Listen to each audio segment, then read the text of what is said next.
ప్రియమైన దేవుని వారలారా, ప్రభు పేరిట అందరికీ హృదయపూర్వక వందనాలండి. పరిశుద్ధులు, నీతిమంతులు సత్యం గ్రహించాలని మనస్ఫూర్తిగా వేడుకుంటూ, ఈరోజు సబ్జెక్ట్ దేని గురించంటే బ్రదర్ రవి గారు అని ఒక బ్రదర్ ఉంటారు. ఆ బ్రదర్ BOUI వారి గురించి, ప్రసన్న బాబు గారి గురించి ఒక వీడియో చేశారండి. దానికి కౌంటర్ ఇస్తూ కొన్ని మాటలు మాట్లాడారు. మరి ఈ బ్రదర్ మాట్లాడిన మాటలు ఎంతవరకు కరెక్ట్ ఉన్నాయి అని మరి బ్రదర్కే సూటిగా నేను అడగాలని ఈ వీడియో చేస్తున్నానండి. గ్రహించాలని నా మనవి. అంతకన్నా ముందు మనం వీడియో చూద్దామండి.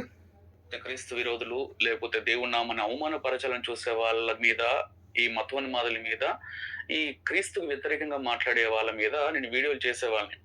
మరి ఏంటో గాని రాను రాను రాజుగుర్రం గాడిదయిందన్నట్టు క్రైస్తవ్యంలో కూడా ఎవరి జ్ఞానాన్ని వాళ్ళు ప్రదర్శిస్తూ, ఎవరి స్వబుద్ధిని వాళ్ళు ఆధారం చేసుకుంటూ తమకు ఇష్టం వచ్చినట్లుగా సోషల్ మీడియాలో వీడియోస్ పెట్టడము, మేమే జ్ఞానవంతులము, మేమే వివేకవంతులము, మమ్మల్ని మించిన వారు లేరు అన్నట్టు ఎవరికి వారుగా విర్రవీగారు. అయితే ప్రభువుని తక్కువ చేయాలని, ఆయన వాక్యాన్ని తక్కువ చేయాలని చూడండి బ్రదర్ రవి గారు, మీకే ఇది వీడియో. నేను సూటిగా వాక్యాన్ని బట్టి మిమ్మల్ని ప్రశ్నిస్తానండి. మీరు ఉన్నదో లేదో సరి చేసుకోవాలని నా మనవి. ఎందుకంటే ఇప్పుడు ఎవ్వరికి వారు విర్రవీగుతూ మరి నేనే జ్ఞానవంతులు అని చెప్పుకుంటున్నారు అనే రీతిగా మీరు పెట్టారు. ఇప్పుడు వారు చెప్పుకున్నారు, మరి మీరు ఇప్పుడు దాకా చెప్పింది ఏంటిది బ్రదర్? ఇప్పుడు మీరు ఈ వీడియోలో చెప్పింది ఏంటిది? అంటే మీరు కూడా విర్రవీగుతున్నారా లేదో మీరు పరీక్షించుకోరా బ్రదర్? మీరు విర్రవీగుతున్నారో లేదో మీరు పరీక్షించుకోరా? చూడండి. ఇష్టం వచ్చినట్లు వాళ్ళు తమ వాక్యాన్ని, తమ స్వబుద్ధిని ఆధారం చేసుకుంటూ సోషల్ మీడియాలో మేమే గొప్ప అన్నట్లు స్వబుద్ధిని మీరు చేసుకుంటూ వారు వాక్యం చెప్తున్నారు అన్నారు. మరి మీరు సత్యానికి చోటు ఇచ్చారా, మీరు వాక్యానికి చోటు ఇచ్చారా అనే రీతిగా నేను అడగబోతున్నాను బ్రదర్, మీరు గ్రహించండి. ఈ మధ్య కాలంలో BOUI అనే ఒక సంస్థ వారు తమకి ఇష్టం వచ్చినట్లు ప్రభు భిక్షాటన చేశాడని, ముష్టడుక్కున్నాడని చాలా రీతులుగా, చాలా రకాలుగా మాట్లాడుతూ ఉన్నారు. వాళ్ళ నాన్నగారు జయశాలి గారు అంతకుముందు చాలా రకాలైన బోధలలో వాక్యాన్ని వక్రీకరిస్తూ, మేం చెప్పేది సత్యం, మిగతా వాళ్ళు చెప్తున్నంత అసత్యం అన్నట్లు, మేము సింహాలము, మేము పులులము, మమ్మల్ని మించిన వారు లేరు అని చెప్పేసి తమను తాము ఎప్పుడు హెచ్చించుకునే బ్యాచ్ ఈ BOUI వారు. దేవుని వాక్యంలో స్పష్టంగా ఏమనుందంటే, తమను తాము తగ్గించుకున్నవాడు హెచ్చింపబడును, హెచ్చింపబడిన వాడు తగ్గించబడును అని ఆయన వాక్యంలో మీరు ఈ మాటను బట్టి మీకు వీడియో చేస్తున్నాను బ్రదర్. మీరు కూడా తగ్గించుకుంటారని ప్రేమతో. ఎందుకంటే నేను నీతిమంతులు వెతికి మనుషులు ఉంటానండి. ఎదుటి వారిని మార్చాలనే ఆలోచనలో నేను ఉండను. నేను తను తాను ఎవరు తగ్గించుకోవాలని చూస్తారో వారికి సరైన మాటను సత్యం చెప్పి నేనేం చేస్తానంటే వీరికి జ్ఞానం ఉదయం చేస్తాను, అంటే తెలుసుకోలాగన నేను ప్రయత్నం చేస్తాను బ్రదర్. మీరు కూడా ఈ స్వభావం మీకు కలిగి ఉందని నేను ఆశ కలిగి ఈ వీడియో చేస్తున్నాను. మీరు నేను చెప్పిన దాంట్లో కరెక్టా కాదా అని గ్రహించి దాన్ని సరి చేసుకుంటారని నా మనవి. ఉంది. మరి వాక్యాలు మరి వాళ్ళు చదువుతారో చదవరో నాకైతే తెలియదు, కానీ ఈ ఎప్పుడు చూడు మేము పులులము, మేము సింహాలము అని తమను తాము హెచ్చించుకుంటానే ఉంటారు. సార్, ఒకవేళ మిమ్మల్ని మీరు పులులుగా, సింహాలుగా మిమ్మల్ని మీరు రిప్రజెంట్ చేసుకుంటే మీరు పులులేమో, సింహాలేమో. అయితే దేవుడు మమ్మల్ని మాత్రము ఇక్కడ ఒక మాట అన్నారు చూడండి, ఏమనంటే వీళ్ళు వాక్యం చదువుతారో చదవరో అనే రీతిగా. ఇప్పుడు నేను కూడా మీకు ఆ క్వశ్చన్ అడగాల్సి వస్తుంది బ్రదర్. సింహాలను, ఎలుగుబంట్లను చీల్చే దావీదు వంటి నరులను, మనుష్యులను చేశాడు. సింహాల కంటే, పులుల కంటే శ్రేష్టమైన వాడిగా, మనిషిగా దేవుడు మమ్మల్ని తయారు చేశాడు. మేము మనుష్యులం. మీరు సింహాలు, పులులై ఉండొచ్చేమో. దేవుని చిత్తము. మీరేమన్నారంటే చాలా మంచిది. ఏమనంటే దేవుడు మమ్మల్ని మనుషులుగా చేశాడు, దేవుడు మమ్మల్ని ఏర్పరచుకున్నారు అనే రీతిగా, లేదా దేవుడు మమ్మల్ని వాడుకుంటున్న అనే రీతిగా చెప్పారు. చాలా సంతోషం అండి. దేవుడు వాడుకుంటే బ్రదర్ మరి ఖచ్చితంగా సత్యం ఉండాలి. మరి సత్యం గ్రహిస్తలేరంటే మరి దేవుడు వాడుకుంటున్నారు లేదో మీకు తెలుసు, ఇక మేము చెప్పలేము. కాబట్టి మీరు గ్రహించాలని నా మనవి. అని మీరు కింగ్, మీరు సింహాలు అయి ఉండొచ్చేమో, కానీ మేము మాత్రం మనుష్యులం, వాటిని ఏలే మనుష్యులం. వీళ్ళ నాన్నగారు మాట్లాడుతున్న ఒక వీడియో చూద్దాం. ఏళ్ళే మనుషులు అన్నారు కదా బ్రదర్. ఇప్పుడు నేను మిమ్మల్ని మీ తప్పులో చూపించబోతున్నాను. మళ్ళీ మీరు కూడా నా తప్పులు చూపించండి. మీరు వెళ్తారు కదా, నేను చెప్పిన దాంట్లో ఏ తప్పు ఉందో మీరు కూడా నన్ను చూపించాలని నా మనవండి. జ్యేష్ఠ కుమారుడు ఎవరు? అది బైబిల్లో మళ్ళా చక్కగా ఉంది. ఏమంటే బైబిల్లో మనుష్యులం. వీళ్ళ నాన్నగారు మాట్లాడుతున్న ఒక వీడియో చూద్దాం. జ్యేష్ఠ కుమారుడు ఎవరు? అది బైబిల్లో మళ్ళా చక్కగా ఉంది. ఏమంటే బైబిల్లో జ్యేష్ఠ కుమారుడు ఎవరు? యేసుక్రీస్తు అయినప్పుడు పరిశుద్ధాత్మ దేవుడు ఎవరు? అతని తమ్ముడు, అతని తమ్ముడు, అతని తమ్ముడు. పరిశుద్ధాత్మ దేవుడు ఎవరంటే అతని తమ్ముడు. చూడండి ఎన్నిసార్లు తిప్పి తిప్పి చెప్పారు. అతని తమ్ముడు. పరిశుద్ధాత్మ దేవుడు ఎవరు? అతని తమ్ముడు, అతని తమ్ముడు, అతని తమ్ముడు అన్నారు. బ్రదర్ రవి గారు, మీరు ఈ వీడియోలో మొత్తం మీరు మాట్లాడుతూ ఏమన్నారంటే పరిశుద్ధాత్ముడికి యేసుప్రభు అన్న తమ్ములు అని ఎక్కడ లేదు, ఎక్కడ చూపించలేరు వాక్యము. ఆయన వచనం కూడా చూపించారు, ఏదో గలితీయులకు ఏదో చూపించారు, అందులో కూడా లేదు అని చెప్పారు. నేను కరెక్ట్ నమ్ముతున్నాను. రాసిన పత్రిక 4వ అధ్యాయము 6వ వచనం దయచేసి బైబిల్ చూడండి. ఆ వచనంలో లేదు, నేను చదివానండి. అంటే పరిశుద్ధాత్ముడు యేసుప్రభులు అన్న తమ్ములని బైబిల్లో ఎక్కడ లేదు మీరు అన్నమాట. దీనికి నేను స్వీకరిస్తున్నాను. ఓకేనా బ్రదర్? మరి ఆయన చెప్పాడు, మరి పెద్ద ఆయన ఎందుకు చెప్పాడు మరి ఆయనకి తెలుసు? తెలియదు, చాలామంది చెప్పేవారికి తెలియదు. కానీ దాన్ని సరి చేసుకుంటే బాగుంటుంది. తెలియదు కాబట్టి సరి చేసుకుంటే బాగుంటుంది. మళ్ళీ ఏంటిదంటే తెలిసింది చెప్పాలి, తెలియనిది చెప్పకూడదు. ఇది మెయిన్ పాయింట్. ఇక్కడ బైబిల్ దగ్గరికి రాగానే తెలిసిందే చెప్పాలి. ఏదంటే అది చెప్పుకుంటూ పోతే గిట్లా నిరుకపోతారు. నెక్స్ట్ చూద్దాం. యేసుప్రభువును కూడా ఆ రోజు మహాజ్ఞానాన్ని యూదుల మధ్య చెప్తున్నప్పుడు నీకు దయ్యం పట్టింది అన్నారండి.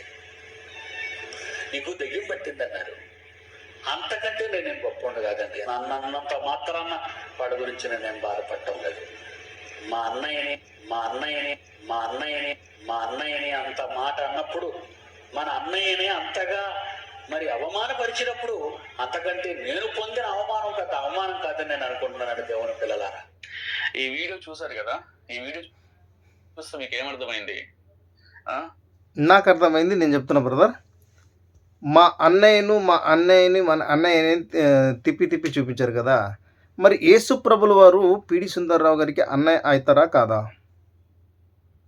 పిడి సుందర్రావుకి అన్నయ్య కాదనుకోండి, పౌలు గారికి పేతురు గారికి బ్రదరా కాదా? నీతిమంతులకు ఆయన బ్రదర్.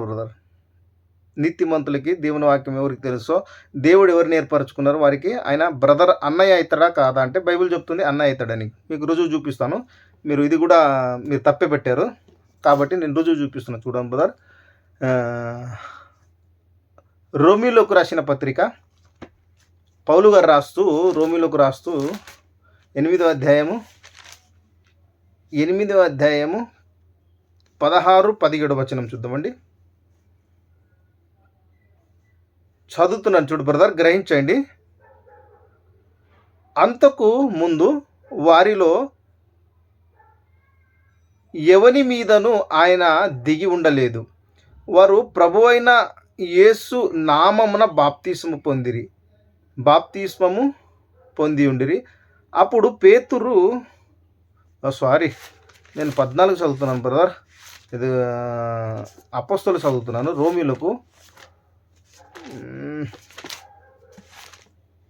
రోమీలోకి రాసిన పత్రిక 8వ అధ్యాయము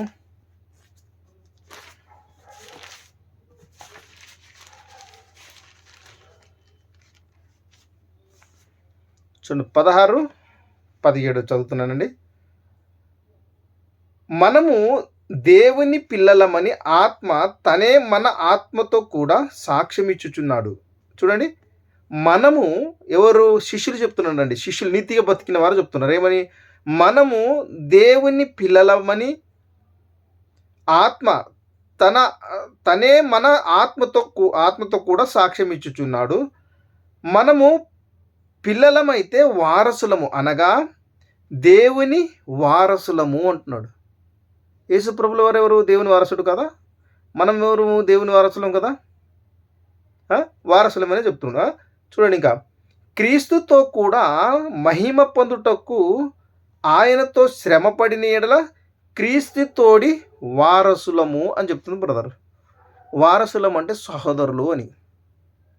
ఇప్పుడు పిడి సుందర్రావు గారు నా అన్నయ్య అన్నందుకు మీరు ఎందుకు అంత ఇచ్చేసి చూపించారు బ్రదర్? మీరు చదువుతారు కదా, మీరు వాక్యం చదువుతారు కదా, ఇది కనిపించలేదా? ఇంకొక వచనం కూడా చూపిస్తాను బ్రదర్. మత్తయి సువార్త 12వ అధ్యాయము. మత్తయి సువార్త 12వ అధ్యాయము.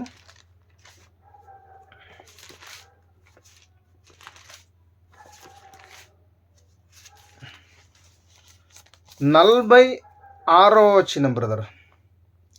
46 నుంచి 50 వరకు చదువుదాము. చూడండి, 46 నుంచి 50 వరకు. ఆయన జనసమూహములతో ఇంకా మాట్లాడుచుండగా, ఇదిగో ఆయన తల్లియు సహోదరులను ఆయనతో మాట్లాడగోరుచు.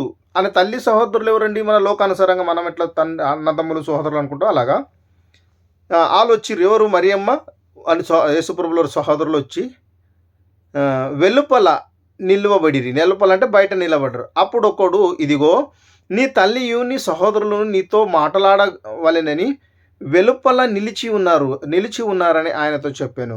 అందుకు ఆయన యేసుప్రభులు మాట్లాడితే ఏమంటున్నారు చూడండి, గ్రహించండి బ్రదర్. తనతో ఈ సంగతి చెప్పిన వాణ్ణి చూచి, నా తల్లి ఎవరు, నా సహోదరులు ఎవరు? ఆయన నా తల్లి ఎవరు, నా సహోదరులు ఎవరు అంటున్నారు. నా తల్లి ఎవరు, నా సహోదరులు ఎవరు అని చెప్పి తన శిష్యుల వైపు చూచి, శిష్యుల వైపు చూచి చెయ్యి చాపి, ఇదిగో నా తల్లియు నా సహోదరులను పరలోకమందున్న నా తండ్రి చిత్తము చెప్పున చెయ్యువాడే నా సహోదరుడును నా సహోదరియు నా తల్లియు అనెను. చూడండి ప్రియమైన బ్రదర్, ఇక్కడ చెప్తున్నారు తండ్రి చిత్త ప్రకారం ఎవరు చేస్తారో నా సహోదరుడని యేసుప్రభులు సూటిగా చెప్తున్నారు. కాబట్టి ఇప్పుడు బైబిల్కి మీరు వ్యతిరేకంగా వెళ్తారా? ఇప్పుడు అతను చూపించి తప్పు అన్నారు కదా, ఏ తప్పు అదే చెప్పాలి కదా. మీరు 2 తప్పు చూపించారు. కాబట్టి ఆ గలతీలకు యేసుప్రభుల వారి తమ్ముడు పరిశుద్ధాత్ముడు అన్నది అది కరెక్ట్ కాదు. కానీ ఇక్కడ నా సహోదరుడు, నా అన్న అని 3-4 సార్లు పీడి సుందరరావు మాట్లాడి చూపించారు కదా, అది మాత్రం ఖచ్చితంగా రైట్ ఉంది. ఇది మీరు గ్రహించాలి, విన్నవారు కూడా గ్రహించాలని, వాక్యం ఉన్నట్టుగా చెప్పాలని మనస్ఫూర్తిగా వేడుకుంటున్నాను. బ్రదర్ రవి గారు, మీరు అవమానంగా తీసుకోకుండా ఉన్నట్టుగా, నేను సత్యవంతుల్ని వెతుకుతున్నాను బ్రదర్. నీతిగా ఎవరు బతుకుతారో వారిని వెతుకుతున్నాను. కాబట్టి మీరు లోబడి సత్యానికి స్వీకరిస్తారనే నేను చెప్తున్నాను. కాబట్టి బైబిల్లో ఉన్నదానికి మీరు అర్థం కాకపోతే ఇది ఎందుకుంది అని మీరు గ్రహించాలని నా మనవి బ్రదర్. ఒకరు చెప్పిన ఎడల ఎవరో అన్నారని కాదు, అది అన్నప్పుడు అది ఉందా లేదా వాక్యంలో గ్రహించి మీరు ఎవరికైనా కౌంటర్ ఇవ్వాలి బ్రదర్. ఇలా తప్పులు ఇరుకోవడానికి కౌంటర్ ఇవ్వద్దని నా మనవి. ఎందుకంటే బైబిల్లో ఉన్నవాడు, బైబిల్ మీద ఆధారపడ్డవాడు ఖచ్చితంగా దేవుని మార్గంలో ఉన్నవాడు నేను చెప్పడానికి ఇష్టపడుతున్నాను. మరి బైబిల్లో ఉన్నది కూడా వ్యతిరేకం వెళ్ళామనుకోండి, మరి ఎవరిని కాపాడుతారు? బైబిలే మనకు సత్యం చూపిస్తుంది, బైబిలే మనకు ఆధారము, దేవుని మాటలు ఇవి. కాబట్టి దేవుడు మనకు ఆధారం. ఇందులో ఉన్నదానికి మనం వ్యతిరేకం వెళ్ళామనుకోండి, అది కరెక్ట్ కాదని నేను చెప్తున్నాను బ్రదర్. కాబట్టి మరి సత్యం ఉండేలా మీరు గ్రహించి దాన్ని సత్యానికి తలదిస్తారని మనస్ఫూర్తిగా వేడుకుంటూ, దేవుని చిత్తం అయితే మీ అందరికీ బయలుపరచును గాక. అందరికీ వందనాలు.